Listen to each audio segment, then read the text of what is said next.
Ted, it's great to have you here. Thanks for having me. So, in the next half hour or so, we're going to spend some time exploring your vision for what an exciting future might look like, which I guess makes the first question a little ironic. Why are you boring? Yeah, I ask myself that frequently. We're trying to dig a hole under LA, and this is to create the beginning of what will hopefully be a 3D network of tunnels to alleviate congestion. So, I mean, right now, I think one of the most soul-destroying things is traffic. It affects people in every part of the world. It takes away so much of your life, and it's horrible. It's particularly horrible in LA. And I think you've brought with you the first visualization that's been shown of this. Can I show this? Yeah, absolutely. So this is the first time, just to sort of show what we're talking about. So there are a couple of key things that are important in having a 3D tunnel network. First of all, you have to be able to integrate the entrance and exit of the tunnel seamlessly into the fabric of a city. So by having an elevator, sort of a car skate that's on an elevator, you can integrate the entrance and exits to the tunnel network just by using 2 parking spaces. And then the car gets on a skate. There's no speed limit here, so we're designing this to be able to operate at 200 kilometers an hour, about 200 kilometers an hour, or about 130 miles per hour. So you should be able to get from, say, Westwood to LAX in 5-6 minutes.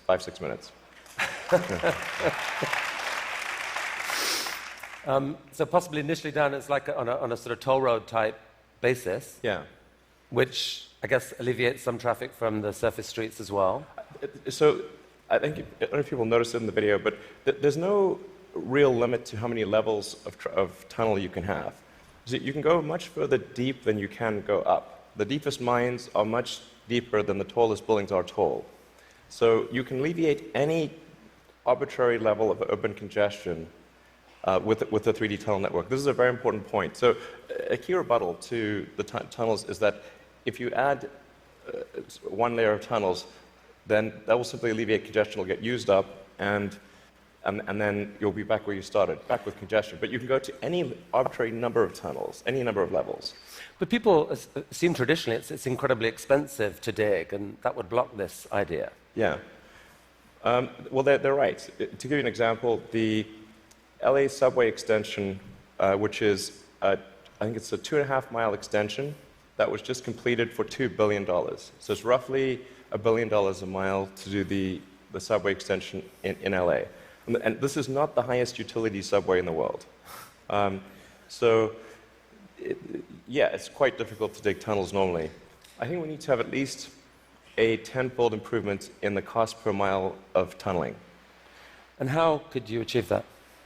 I guess, actually, if you just do 2 things, you can get to approximately an order of magnitude improvement, and I think you can go beyond that.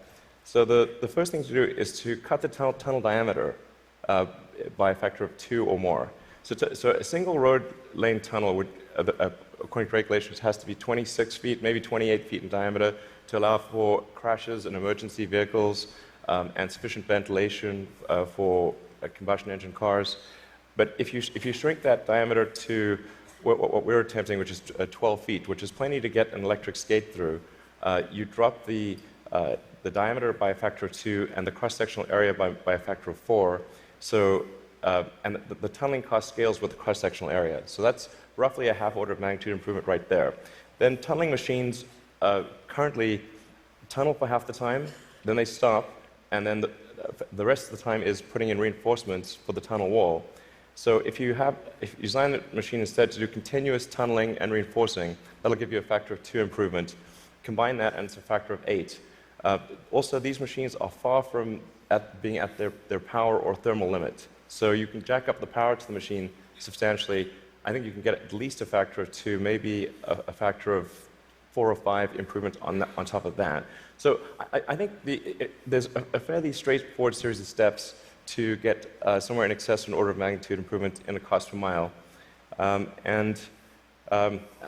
target actually is we've got a pet snail called Gary. This is from Gary the snail from South Park. I mean, sorry, SpongeBob SquarePants. So Gary is capable currently he's capable of going 14 times faster than a tunnel boring machine. Okay. You want to beat Gary? We want to beat Gary. Yeah. He's not a patient little fellow, and we want that will be victory. Victory is beating the snail. But a lot of people dreaming about future cities, they imagine that actually the solution is sort of flying cars, drones, etc. You go above ground. Why isn't that a better solution? You save all that tunneling cost. Right. I'm in favor of flying things. Obviously, I do rockets, so I like things that fly. This is not some inherent bias against flying things, but there is a challenge with flying cars in that they'll be quite noisy. The wind force generated will be very high. Let's just say that if something's flying over your head, if there are a whole bunch of flying cars going all over the place, that is not an anxiety-reducing situation. You don't think to yourself, well, I feel better about today. You're thinking, like, did they service their hubcap? Or is it going to come off and guillotine me as they're flying past? And so you've got this vision then, future cities with these rich 3D networks of tunnels underneath. Is there a tie-in here with Hyperloop? Could you apply these tunnels to use for this Hyperloop idea you released a few years ago? Yeah, so we've been sort of puttering around with the Hyperloop stuff for a while. We built a Hyperloop test track adjacent to SpaceX just for a student competition to encourage innovative ideas in transport. It actually ends up being the biggest vacuum chamber in the world after the Large Hadron Collider by volume. It was sort of quite fun to do that, but it was kind of a hobby thing. And then we think we might. So we developed a little pusher car to push the student pods, but we're going to try seeing how fast we can make the pusher go if it's not pushing something. Huh. So, I mean, like, sort of cautiously optimistic we'll be able to be faster than the world's fastest bullet train, even in a 0.8-mile stretch. Whoa. Good brakes. Yeah. I mean, it's either going to smash into tiny pieces or. But you can picture then a Hyperloop in a tunnel, yes, running quite long distances. Exactly. So in looking at tunneling technology, it turns out that in order to make a tunnel, you have to, in order to seal against the water table, you've got to typically design a tunnel wall to be a good to about 5 or 6 atmospheres. So to go to vacuum is only 1 atmosphere, or near vacuum. So actually, it sort of turns out that automatically, if you build a tunnel that is good enough to resist the water table, it is automatically capable of holding vacuum. Huh. So, yeah. And so you can actually picture this, like what kind of length tunnel is in Elon's future to running Hyperloop? Yeah, I think there's no real length limit. You could dig as much as you want. I think if you were to do something like a DC to New York Hyperloop, I think you'd probably want to go underground the entire way because it's a high density area. You're going under a lot of buildings and houses, and if you go deep enough, you cannot detect the tunnel. Sometimes people think, well, it's going to be pretty annoying to have a tunnel dug under my house. Like, if that tunnel is dug more than about 3 or 4 tunnel diameters beneath your house, you will not be able to detect it being dug at all. In fact, like if you're able to detect the tunnel being dug, whatever device you're using, you can get a lot of money for that device from the Israeli military, who is trying to detect tunnels from Hamas, and from the U.S. Customs and Border Patrol that are trying to detect drug tunnels. So the reality is that Earth is incredibly good at absorbing vibrations, and once the tunnel depth is below a certain level, it is undetectable. Maybe if you have a very sensitive seismic instrument, you might be able to detect it. So you've started a new company to do this called The Boring Company. Very nice, very funny. But what's funny about that? How much of your time is this? It's maybe 2 or 3%. You've called it a hobby. This is what an Elon Musk hobby looks like. I mean, it really is. Like, we actually, this is basically interns and people doing it part-time. So this is, we bought, some second-hand machinery, and it's kind of puttering along, but it's making good progress. So an even bigger part of your time is being spent on electrifying cars and transport through Tesla. Is one of the motivations for the tunneling project the realization that actually, in a world where cars are electric and where they're self-driving, there may end up being more cars on the roads on any given hour than there are now? Yeah, exactly. A lot of people think that when you make cars autonomous, that they'll be able to go faster and that will alleviate congestion. And to some degree, that will be true. But once you have shared autonomy where it's much cheaper to go by car, and you can go point to point, the affordability of going in a car will be better than that of a bus. Like, it will cost less than a bus ticket. So the amount of driving that will occur will be much greater with shared autonomy, and actually traffic will get far worse. I mean, you started Tesla with the goal of persuading the world that electrification was the future of cars. Yeah. And a few years ago, people were laughing at you. Now, not so much. I mean... Okay. Well, I mean, I don't know. I don't know. Maybe but isn't it true that pretty much every auto manufacturer has announced serious electrification plans for the short to medium term future? Yeah.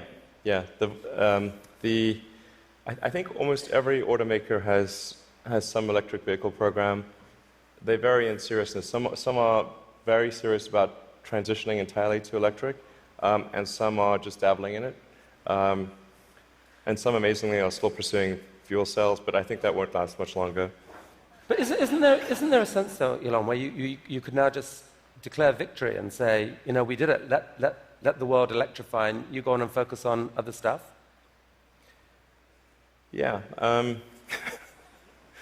I intend to stay with Tesla as far into the future as I can imagine. And there are a lot of exciting things that we have coming. We've got, obviously, the Model 3 that's coming soon. We'll be unveiling the Tesla semi-truck. And okay, well, we're going to come to this. So Model 3. So it's supposed to be coming in July-ish. Yeah, it's looking quite good for starting production in July. Yeah. Wow. One of the things that people are so excited about is the fact that it's got autopilot. And you put out this video a while back showing what that technology looked like, or would look like. Yeah. There's obviously autopilot in Model S right now. Yeah. What are we seeing here? Yeah, so this is using only cameras and a GPS. So there's no LiDAR or radar being used here. This is just using passive optical, which is essentially what a person uses. The whole road system is meant to be navigated with passive optical or cameras. And so once you solve cameras or vision, then autonomy is solved. If you don't solve vision, it's not solved. So that's why our focus is so heavily on having a vision neural net that's very effective for road conditions. Right. Many other people are going the LiDAR route. You want cameras plus radar is most of it.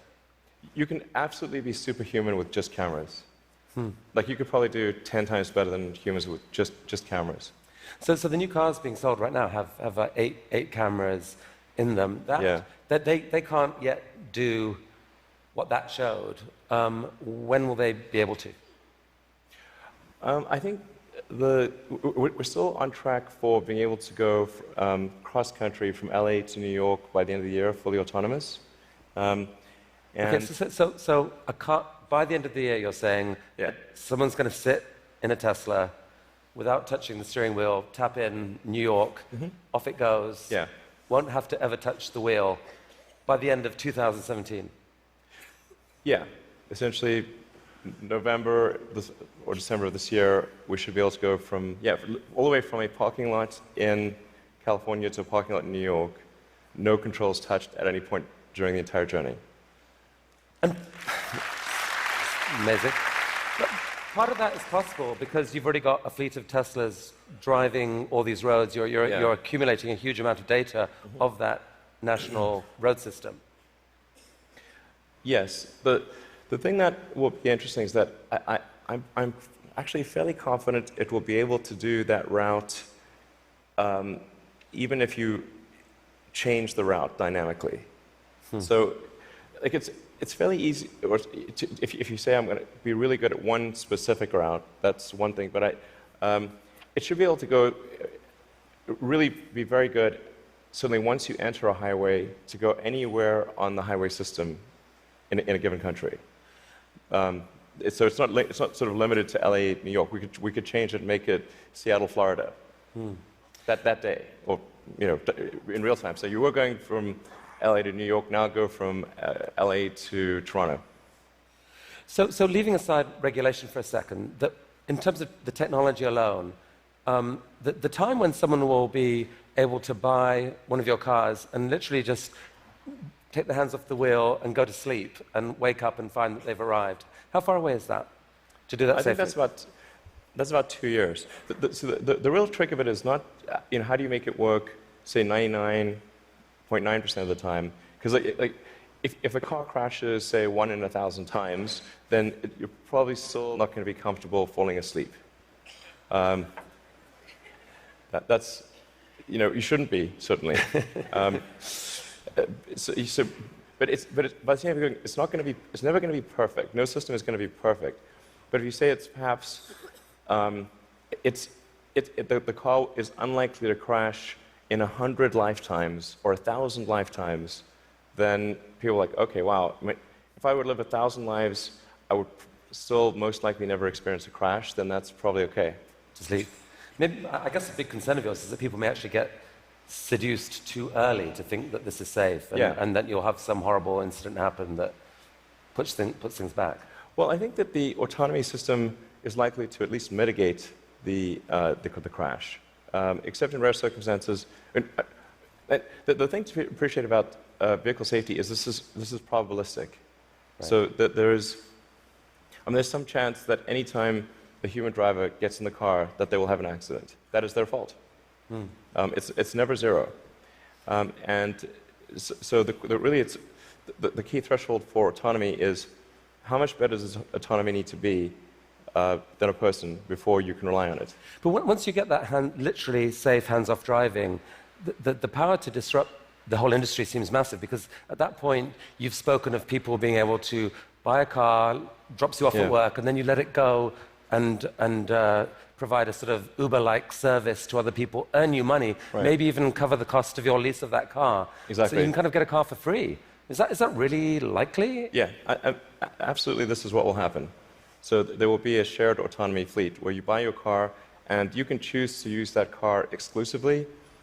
You could choose to have it be used only by friends and family, only by 5-star other drivers who are rated 5-star. You can choose to share it sometimes, but not other times. That's 100% what will occur. It's just a question of when. Wow. So you mentioned the Semi, and I think you're planning to announce this in September, but I'm curious whether there's anything you could show us today. I will show you a teaser shot of the truck. Teaser shot. It's live. Okay. No, that's definitely a case where we want to be cautious about the autonomy features. Because just we can't see that much of it, but it doesn't look like just a little friendly neighborhood truck. It looks kind of badass. What sort of What sort of semi is this? So this is a heavy-duty, long-range semi-truck. So it's like the highest weight capability and with long range. So essentially, it's meant to alleviate the heavy-duty trucking loads. And this is something which people do not today think is possible, to think the truck doesn't have enough power or it doesn't have enough range. And then with the Tesla Semi, we want to show that no, an electric truck actually can out-torque any diesel semi. And if you had a tug-of-war competition, like the Tesla Semi will tug the diesel Semi uphill. Okay. That's pretty cool. And short term, these aren't driverless. These are going to be trucks that truck drivers want to drive. Yes. No, so what will be really fun about this is you have a flat torque RPM curve with an electric motor, whereas with a diesel motor or any kind of internal combustion engine car, you've got a torque RPM curve that looks like a hill. So this will be a very spry truck. You could drive this around like a sports car. There's no gears. It's like single speed. So there's a great movie to be made here somewhere. I don't know what it is, and I don't know that it ends well, but it's a great movie. I mean, it's quite bizarre test driving when I was driving the test prototype for this truck. It's really weird because you're driving around and you're so nimble, and you're in this giant truck. Wait, you've already driven a prototype? I drove it around the parking lot. And I was like, this is crazy. Wow. This is not vaporware. This is like wow. Driving this giant truck and sort of making these mad maneuvers. This is cool. Okay, from a really badass picture to a kind of less badass picture. This is just a cute house from Desperate Housewives or something. What on earth is going on here? Well, this illustrates the picture of the future that I think is how things will evolve. You've got an electric car in the driveway. If you look in between the electric car and the house, there are actually 3 power walls stacked up against the side of the house. And then that house roof is a solar roof. So that's an actual solar glass roof. Okay, so that's a picture of a real. Admittedly, it's a real fake house. That's a real fake house.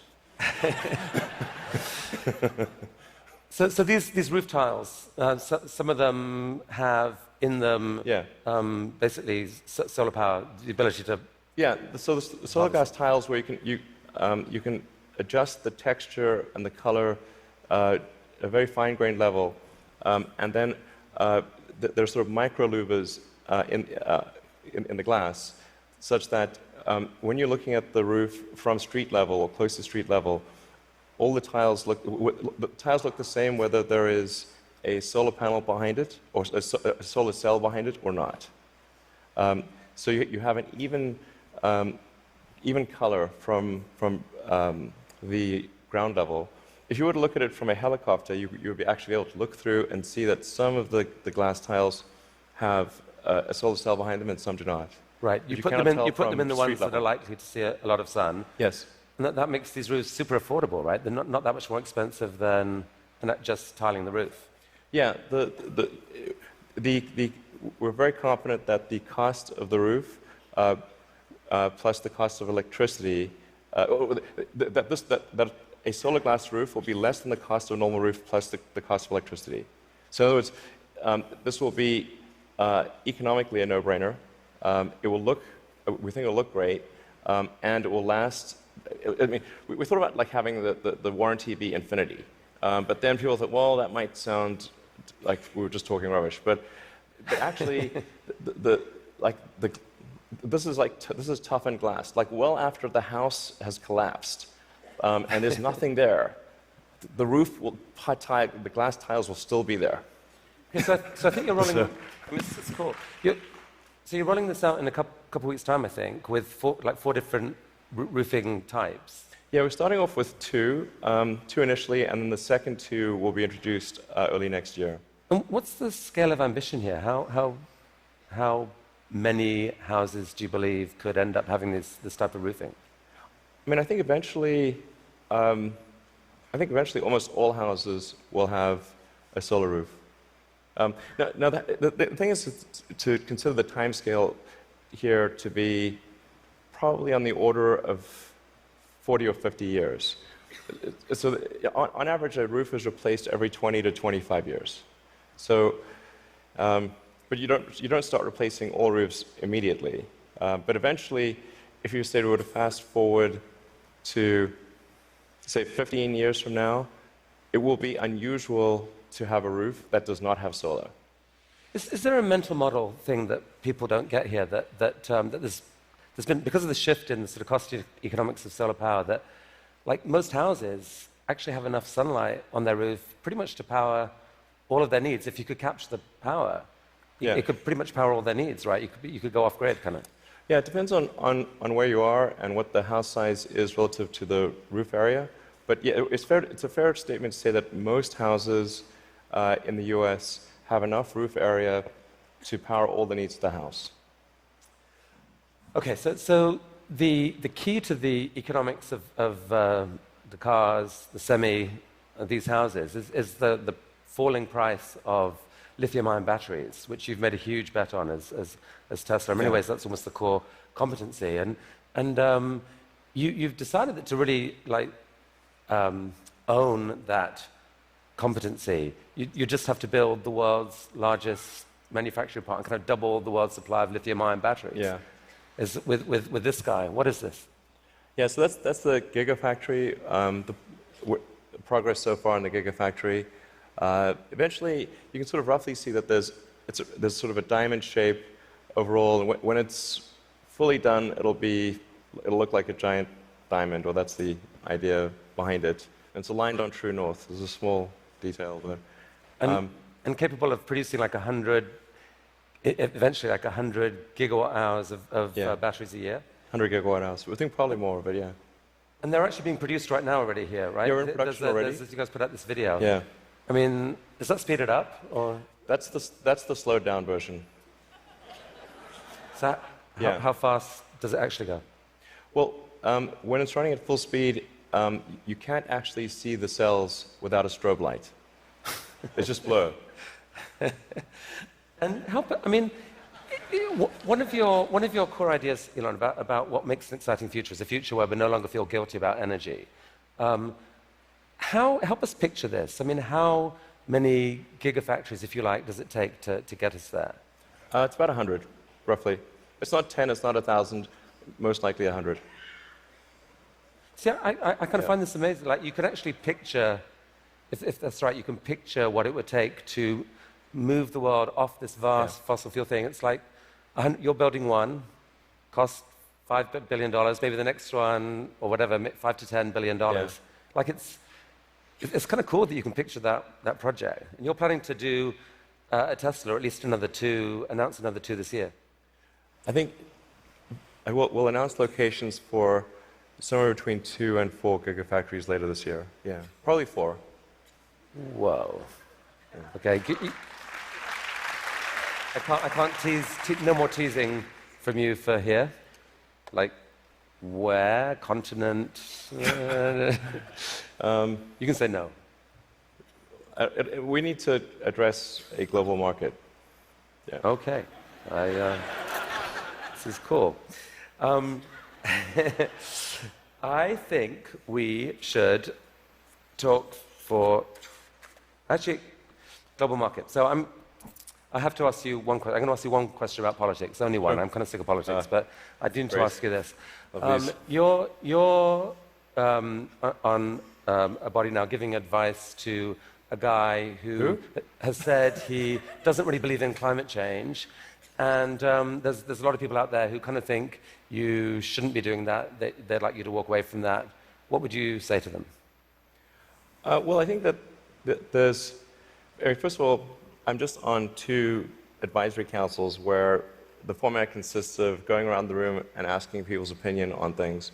And so there's like a meeting every month or 2.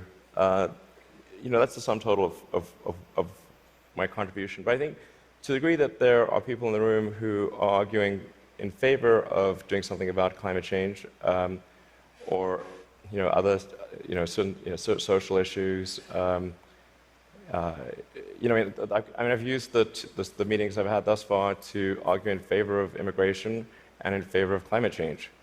And if I hadn't done that, that wasn't on the agenda before. So maybe nothing will happen, but at least the words were said. Okay. So let's talk SpaceX and Mars. Last time you were here, you spoke about this, what seemed like a kind of incredibly ambitious dream to develop rockets that are actually reusable. And you've only gone and done it. Yeah. I mean, talk us through this. What are we looking at here? Yeah, so this is one of our rocket boosters coming back from very high and fast in space. So it just delivered the upper stage at high velocity. I think this may have been a sort of a Mach 7 or so delivery of the upper stage. Yeah. So that was a sped up. That's the slowed down version. Yeah. That was the sped up version. But I mean, that's amazing. And several of these failed before you finally figured out how to get to do it. But now you've done this, what, 5 or 6 times? I think we're on 8 or 9 or something. Yeah. And for the first time, you've actually reflown one of the rockets that landed. So we landed the rocket booster and then prepped it for flight again and flew it again. So it's the first reflight of an orbital booster where that reflight is relevant. So it's important to appreciate that reusability is only relevant if it is rapid and complete. Right. So like an aircraft or a car, the reusability is rapid and complete. You do not send your aircraft to Boeing in between flights. Right. So this is allowing you to dream of this really ambitious idea of sending like many people to Mars in 10 or 20 years time, I guess. Yeah. In the next 20 years. And you've designed this outrageous rocket to do it. Help us understand the scale of this thing. Well, I think visually you can see that's person.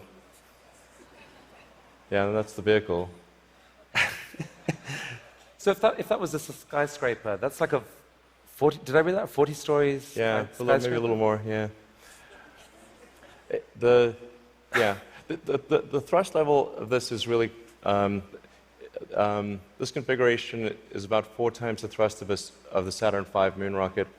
4 times the thrust of the biggest rocket humanity ever created before. Yeah. I mean, as one does. Yeah. I mean, in units of 747, 747 is only about a quarter million pounds of thrust.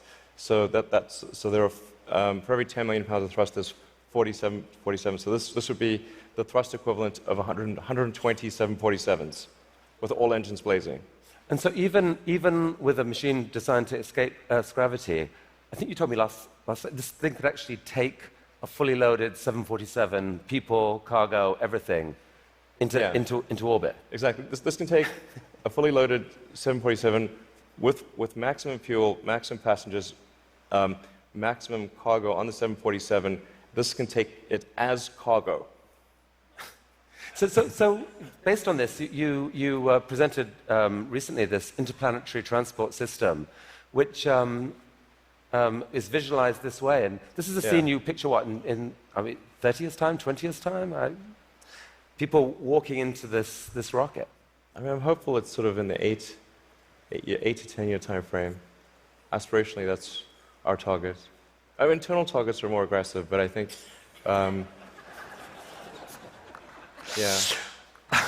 Okay.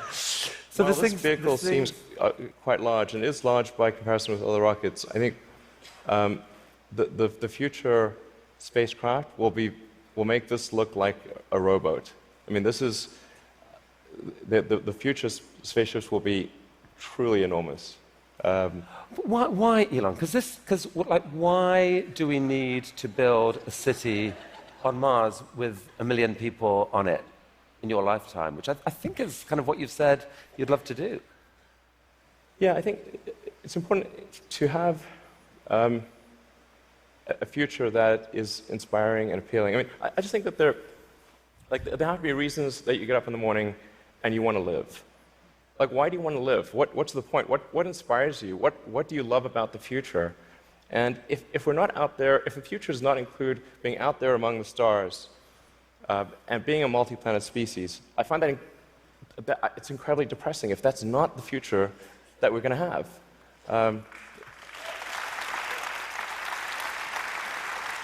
People want to position this as an either-or, that there are so many desperate things happening on the planet now, from climate to poverty to, you pick your issue. And this feels like a distraction. You shouldn't be thinking about this. You should be solving what's here and now. And to be fair, you've done a fair old bit to actually do that with your work on sustainable energy. But why not just do that? Well, I think there's. I look at the future from a standpoint of the probabilities. It's like a branching stream of probabilities. And there are actions that we can take that affect those probabilities, or that accelerate one thing or slow down another thing, introduce something new to the probability stream. Sustainable energy will happen no matter what. If there was no Tesla, if Tesla never existed, it would have to happen out of necessity. It's tautological. If you don't have sustainable energy, it means you have unsustainable energy. Eventually, you'll run out, and the laws of economics will drive civilization towards sustainable energy inevitably. The fundamental value of a company like Tesla is the degree to which it accelerates the advent of sustainable energy faster than it would otherwise occur. So when I think like what is the fundamental good of a company like Tesla, I would say hopefully it does. If it accelerated that by a decade, potentially more than a decade, that would be quite a good thing to occur. That's what I consider to be the fundamental sort of aspirational good of Tesla. Then there's becoming a multi-planet species and spacefaring civilization. This is not inevitable. It's very important to appreciate this is not inevitable. The sustainable energy future, I think, is largely inevitable, but being a spacefaring civilization is definitely not inevitable. If you look at the progress in space, in 1969 we were able to send somebody to the moon. 1969. Then we had the space shuttle. The space shuttle could only take people to low Earth orbit. Then the space shuttle retired, and the United States could take no one to orbit. So that's the trend. The trend is like down to nothing. This is not. People are mistaken when they think that technology just automatically improves. It does not automatically improve. It only improves if a lot of people work very hard to make it better. And actually, it will, I think, by itself degrade, actually. You look at great civilizations like ancient Egypt, and they're able to make the pyramids, and they forgot how to do that. And the Romans, they built these incredible aqueducts. They forgot how to do it. It almost seems, listening to you and look at the different things you've done, that you've got this unique double motivation on everything that I find so interesting. Which is, one is this desire to work for humanity's long-term good. The other is this desire to do something exciting. And it's often, it feels like you feel like you need the one to drive the other. With Tesla, you want to have sustainable energy, so you make these super sexy, exciting cars to do it. Solar energy, we need to get there, so we need to make these beautiful roofs. We haven't even spoken about your newest thing, which we don't have time to do, but you want to save humanity from bad AI, and so you're going to create this really cool brain-machine interface to give us all infinite memory and telepathy and so forth. And on Mars, it feels like what you're saying is, yeah, we need to save humanity and have a backup plan, but also we need to inspire humanity, and this is a way to inspire. I think the value of beauty and inspiration is very much underrated, no question. But I want to be clear. I'm not trying to be anyone's savior. That is not the. I'm just trying to think about the future and not be sad. Beautiful statement. I think everyone here would agree that it is not, none of this is going to happen inevitably. The fact that in your mind you dream this stuff, you dream stuff that no one else would dare dream, or no one else would be capable of dreaming at the level of complexity that you do.